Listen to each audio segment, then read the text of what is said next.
Ajju academy students అందరికీ good evening. ఈరోజు మనం వీడియోలోని ఒక బిగినరు కాంపిటేటివ్ ఫీల్డ్లోకి వస్తే ఎలాంటి సబ్జెక్ట్స్ అతను చదవాల్సి ఉంటుంది అనే అంశాన్ని చాలా డీటెయిల్గా డిస్కస్ చేద్దాము. చాలా మంచి వీడియో, ప్రతి ఒక్క బిగినర్ కూడా తెలుసుకోవాల్సినటువంటి అంశాలు ఇది మనం డిస్కస్ చేద్దాము. ఖచ్చితంగా మీ బ్రదర్స్ కానీ, మీ సిస్టర్స్ కానీ, మీ ఫ్రెండ్స్ కానీ ఎవరైనా కాంపిటేటివ్ ఫీల్డ్లోకి రావాలనుకుంటే ఈ వీడియో షేర్ చేయాల్సిన బాధ్యత మీదే. ఎప్పుడు కూడా ఏ వీడియోని షేర్ చేయమని నేను స్ట్రెస్ చేయను, బట్ ఈసారి స్ట్రెస్ చేస్తున్నాను. ఎందుకంటే ఈరోజు చెప్పబోయే వీడియోలోని అసలు కాంపిటేటివ్ ఫీల్డ్లోని అసలు ఎలాంటి సబ్జెక్ట్స్ ఉండాలి, ఒక స్టూడెంట్ అనేవాడు ఎలాంటి సబ్జెక్ట్స్ మీద అవగాహన పెంచుకోవాలనేది డీటెయిల్గా డిస్కస్ చేద్దాము. ఎందుకంటే రాబోతుంది, మనకి జాబ్ క్యాలెండర్ రాబోతుంది. ఉగాదికి జాబ్ క్యాలెండర్ వచ్చే అవకాశాలు ఉన్నాయి. కాబట్టి మీరు ఒక గ్రూప్ 1 గ్రూప్ 2 పట్టుకుంటే కాదు, ఏ ఎగ్జామ్ కింద సిద్ధంగా ఉండాలంటే ఫస్ట్ ఆఫ్ ఆల్ మీకు అవగాహన ఉండాలి. ఎగ్జామ్ పట్ల, సబ్జెక్టుల పట్ల అవగాహన ఉండాలి. అది లేనిచో మీరు ఏ పరీక్ష రాసినా సరే ఫెయిల్ అయిపోతారు. సబ్జెక్ట్ ఎవరైనా చెప్తారు, కానీ పిల్లలకి గైడెన్స్ ఇవ్వడం ఇంపార్టెంట్. మనం గ్రూప్ 2 ప్రిలిమ్స్ బ్యాచ్ అనేది స్టార్ట్ అవబోతుంది మరొక 3-4 డేస్లోని. యాప్ లింక్ డిస్క్రిప్షన్లో ఉంది. వీళ్ళలో సగం మంది బిగినర్స్ ఉన్నారు.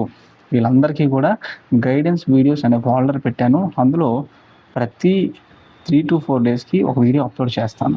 గైడెన్స్ ఇస్తుంటాను, ఎప్పటికప్పుడు మీకు మోటివేషన్ ఇస్తుంటాను. మనకి మెంటర్షిప్ అంటే అదండి. చాలామంది మెంటర్షిప్ ఇస్తామంటారు, కానీ కనీసం స్టూడెంట్ పేరు కూడా వాళ్ళకి తెలియదు. అట్లీస్ట్ ఇంటరాక్షన్ కూడా అవ్వరు. సరే, ఎనీవే ఈరోజు మనం వీడియోలోకి వెళ్దాము. వెళ్ళే ముందు మన ఛానల్ని సబ్స్క్రైబ్ చేసుకోండి, అదేవిధంగా లైక్ చేసుకోవడం మాత్రం మర్చిపోకండి. 3 seconds టైం తీసుకొని సబ్స్క్రైబ్ చేసుకోండి. 1 2 3 అయిపోయింది. సరే, ఇప్పుడు ఒక ఇమేజ్ రూపంలో మొత్తం సబ్జెక్ట్స్ అన్నీ మీకు ఇక్కడ ప్రజెంట్ చేయడం జరిగింది. మొత్తం మనకి జనరల్ స్టడీస్లో ఉన్నటువంటి సబ్జెక్ట్స్ అన్నీ కూడా ఇచ్చేసాను. ఓకేనా? ఒక బిగినర్ కాంపిటేటివ్ ఫీల్డ్లోకి రావాలంటే, గవర్నమెంట్ ఎగ్జామ్స్ ప్రిపేర్ అవ్వాలంటే, ముఖ్యంగా ఏపీపీఎస్సి నిర్వహించే పరీక్షలు ప్రిపేర్ అవ్వాలంటే ఈ పిక్చర్లో ఉన్నటువంటి సబ్జెక్ట్స్ అన్నిటి మీద అవగాహన రావాలి.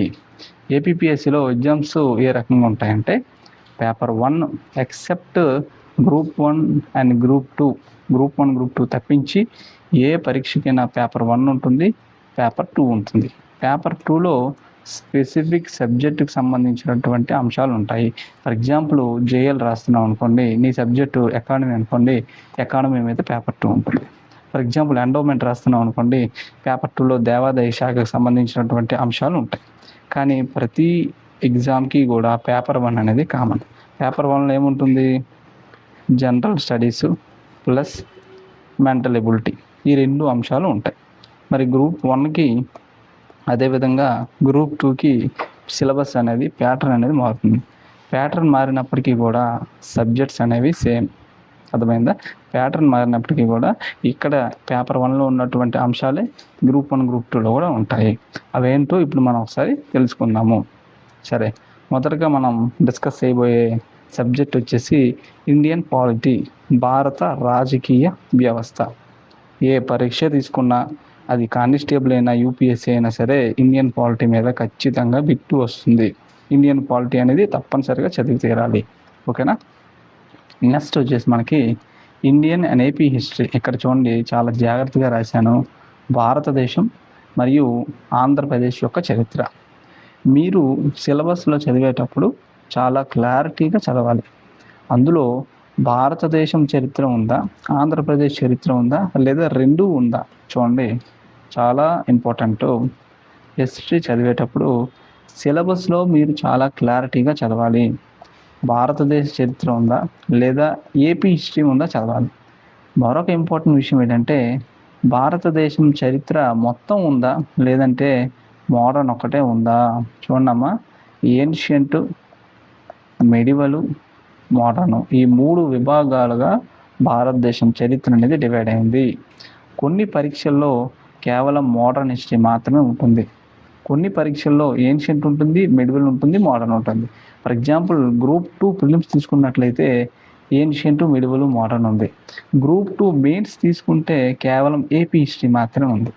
ఈ సబ్జెక్ట్ పైన మీకు క్లారిటీ ఉండాలి. అర్థమైంది కదండి? ఈ విషయాలు మీకు ఏ ఇన్స్టిట్యూట్ వాళ్ళు చెప్పరు, బట్ యాజ్ ఏ స్టూడెంట్గా నువ్వు తెలుసుకొని ఎంపవర్ అవ్వాలి. నెక్స్ట్ మనం important topic Indian and AP Geography. Indian Geography పెద్దగా మార్పు ఉండదు, కానీ ఏపీ జియోగ్రఫీ కొంచెం డైనమిక్ సబ్జెక్ట్ అనమాట.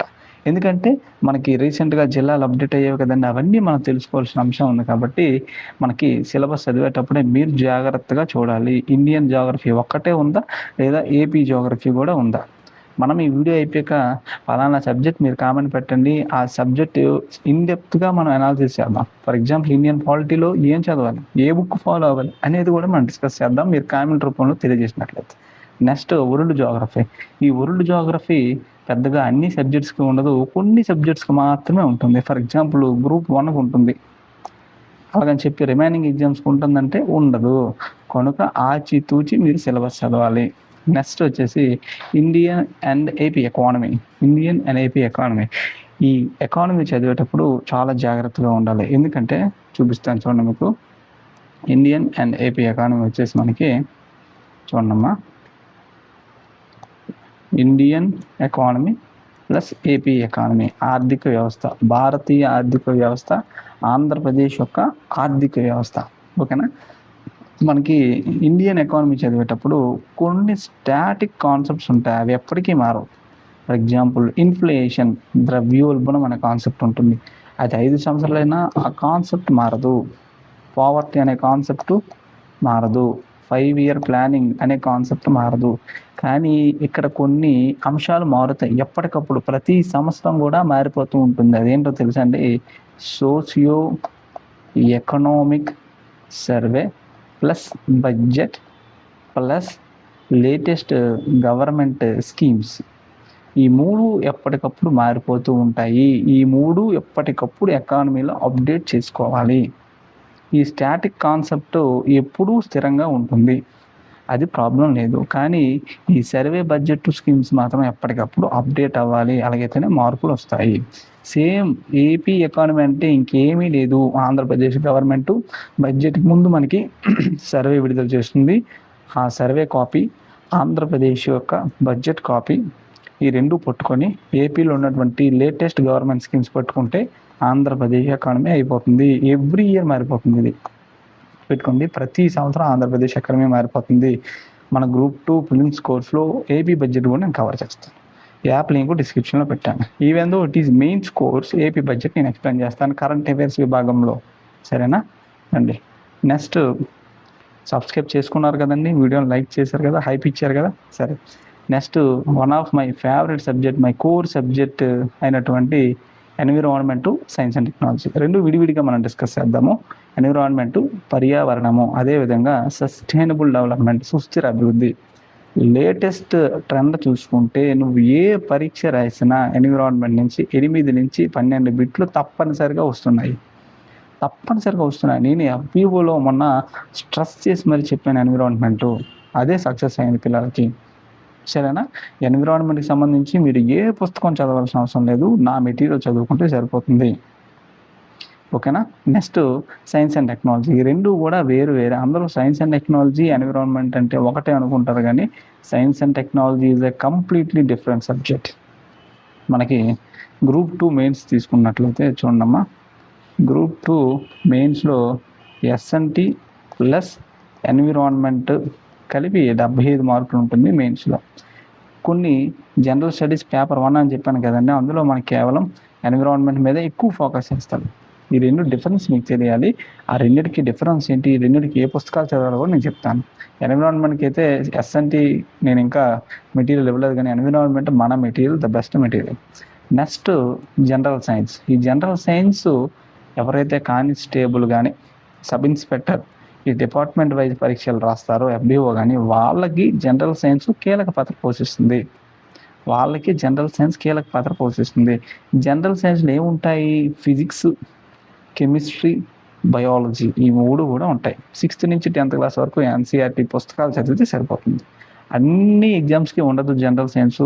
నేను చెప్పినటువంటి సబ్జెక్ట్స్ అన్నీ కూడా అన్ని ఎగ్జామ్స్కి ఉండదు. మీరు సిలబస్ చదివేటప్పుడు ఆ రోజు అర్జున్ సార్ చెప్పారని టిక్ పెట్టుకోవాలి. ఓకేనా. నెక్స్ట్ లేటెస్ట్ ఎక్కువగా అడుగుతున్నటువంటి సబ్జెక్ట్ ఏదైనా ఉందంటే డిజాస్టర్ మేనేజ్మెంట్, విపత్తు నిర్వహణ. సరేనా. ఎన్విరాన్మెంట్ వేరు, జాగ్రఫీ వేరు, డిజాస్టర్ మేనేజ్మెంట్ వేరు. ఈ 3 చాలామంది స్టూడెంట్స్ ఒకటే కదా అని భ్రమపడతారు, కానీ ఈ మూడిటికి చాలా డిఫరెన్స్ ఉంది. క్లియర్ కదా. నెక్స్ట్ మనం ఇప్పుడు మోస్ట్ ఇంపార్టెంట్, చాలామంది గ్రూప్స్కి ప్రిపేర్ అయ్యే అభ్యర్థులు దీన్ని నెగ్లెక్ట్ చేస్తారు. అదేంటంటే arithmetic reasoning. Yes, mental ability. మీకు 2 విభాగాలుగా చెప్తాను చూడండి. గ్రూప్స్కి ప్రిపేర్ అయ్యే అభ్యర్థులు, కానిస్టేబుల్, అదేవిధంగా ఎస్ఐకి ప్రిపేర్ అయ్యే అభ్యర్థులు. గ్రూప్స్కి ప్రిపేర్ అయ్యే అభ్యర్థులు దీని మీద ఎక్కువ ఫోకస్ చేయరు. కానిస్టేబుల్ ప్రిపేర్ అయ్యే అభ్యర్థులు దీని మీద ఎక్కువ ఫోకస్ చేస్తారు. మీకు ఉద్యోగం కూడా తెచ్చిపెట్టే సబ్జెక్ట్ ఇదే.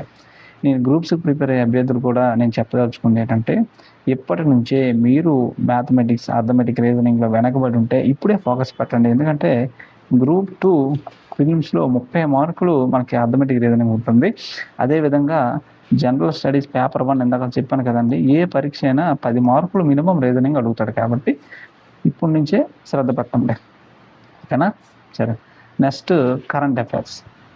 ఇప్పుడు మనం డిస్కస్ చేసేది current affairs. Okay. Current affairs కూడా ఎప్పటికప్పుడు మారిపోతూ ఉంటుంది. కరెంట్ అఫైర్స్లో మొత్తం 3 అంశాలు మనకు ఉంటుంది. ఇంటర్నేషనల్ అంటే అంతర్జాతీయం, అదేవిధంగా నేషనల్ జాతీయం, అదేవిధంగా ఆంధ్రప్రదేశ్ ఏపీ కరెంట్ అఫైర్స్. కొన్ని పరీక్షల్లో సిలబస్లో మీరు క్షుణ్ణంగా పరిశీలించినట్లయితే ఇంటర్నేషనల్ కరెంట్ అఫైర్స్ ఉండదు, ఓన్లీ నేషనల్ ఏపీ మాత్రం ఉంటుంది. కొన్నిట్లో అయితే ఇంటర్నేషనల్ కలిపి ఉంటుంది, ఎప్పటికప్పుడు మారిపోతూ ఉంటుంది. ఎగ్జాము 1 ఇయర్ ముందు ఉన్నటువంటి కరెంట్ అఫైర్స్ అన్నీ చూసుకుంటే మంచిది. ఎగ్జామ్కి ఒక 3 months బిఫోర్ కరెంట్ అఫైర్స్ ఇంకా ఇంపార్టెంట్, సరేనా. నెక్స్ట్ వచ్చేసి ఇండియన్ సొసైటీ అనేది కేవలం గ్రూప్ 2 ప్రిలిమ్స్లో 30 మార్కులు మాత్రమే మీకు కనిపిస్తుంది. ఇంకెక్కడ కూడా దాని యొక్క ప్రస్తావన ఉండదు. ఇప్పుడు మీరు కాంపిటేటివ్ ఫీల్డ్లోకి వచ్చేటప్పుడు ఏ సబ్జెక్ట్స్ ఉంటాయో మీకు ఒక బేసిక్ అవగాహన వచ్చింది కదండి. నెక్స్ట్ మనం ఏం చేయాలి, ప్రతి సబ్జెక్ట్ మీద కూడా డీటెయిల్గా అనాలిసిస్ చేయాలా వద్దా? మీరే చెప్పండి. నా గ్రూప్ 2 కోర్స్ ఎవరైతే తీసుకున్నారో బిగినింగ్ నుంచి ఇప్పుడు ఏ విధంగా స్క్రాచ్ నుంచి మొదలుపెట్టానో అలాగే నేను స్టార్ట్ చేస్తాను. అందరి కోర్సులు వేరు, మంద వేరు. ఫిబ్రవరి 25th అన్నాను కదండి మన క్లాసెస్, ఫిబ్రవరి 25th అన్నాను. డిజిటల్ బోర్డు వచ్చేసరికి 27 అన్నారు. ఒక 2 days ఓపిక పట్టండి, సరేనా. మనకి మార్చి 1 నుంచి మెంటల్ ఎబిలిటీ రీజనింగ్ 30 మార్క్స్ ఉంది కదండి, స్టార్ట్ చేస్తాను. మరొక 2 రోజుల్లో ఇండియన్ సొసైటీ అంటే నేను ప్రత్యేకంగా శ్రద్ధ పెట్టి డీల్ చేస్తాను సొసైటీ. ఈ 2 ప్యారల్గా అవుతూ మనకి జాగ్రఫీ క్లాసులు కూడా స్టార్ట్ చేస్తాను. 2.5 monthsలో మీకు సిలబస్ కంప్లీట్ చేసేటట్టు మా యొక్క ప్లానింగ్ ఉంటుంది. నోటిఫికేషన్ వచ్చేలోపే కంప్లీట్ అయిపోతుంది. అండ్ చాలామంది టెస్ట్ సిరీస్ కూడా పెట్టండి సార్ అంటున్నారు. 1 month పోయిన తర్వాత test series with explanation videos, అంటే ప్రతి బిట్టు మనం ఎక్స్ప్లెయిన్ చేసే విధానంగా అది కూడా నేను లాంచ్ చేస్తాను. కానీ మన ప్రిలిమ్స్ కోర్స్ ఎవరైతే తీసుకున్నారో మినిమం మ్యాక్సిమం ఎంత వీలైతే అంత 60 to 70% డిస్కౌంట్ ఇచ్చే విధంగా నేను మేనేజ్మెంట్తో మాట్లాడి మీకు అతి తక్కువ ప్రైస్కి నేను ఇప్పిస్తాను, ఓకేనా. బయట వాళ్ళకి 1000 పెడతాం ఖచ్చితంగా, అందులో డౌట్ లేదు. ఎందుకంటే ప్రతి బిట్టు 360 degrees ఎక్స్ప్లెయిన్ చేస్తాము, ఓకేనా. కానీ ఇదేనే కాదు సార్, మన prelims course, group 2 prelims course తీసుకున్న మీ ప్రతి ఒక్కరూ నేను ఫ్యూచర్లో మెయిన్స్ కోర్స్ లాంచ్ చేసిన ఏది చేసినా మీకు చాలా తక్కువ ప్రైస్కి ఇచ్చేటట్టు నేను చూసుకుంటాను, అందులో డౌట్ లేదు, సరేనా. ఫిబ్రవరి 25th అన్నాము, 2-3 days మీరు కొంచెం వెయిట్ చేయండి. ఈ వీడియో ఖచ్చితంగా షేర్ చేయండి అమ్మా. Thank you very much. ఇలాంటి వీడియోస్ కావాలంటే కామెంట్ సెక్షన్లో కామెంట్ పెట్టండి.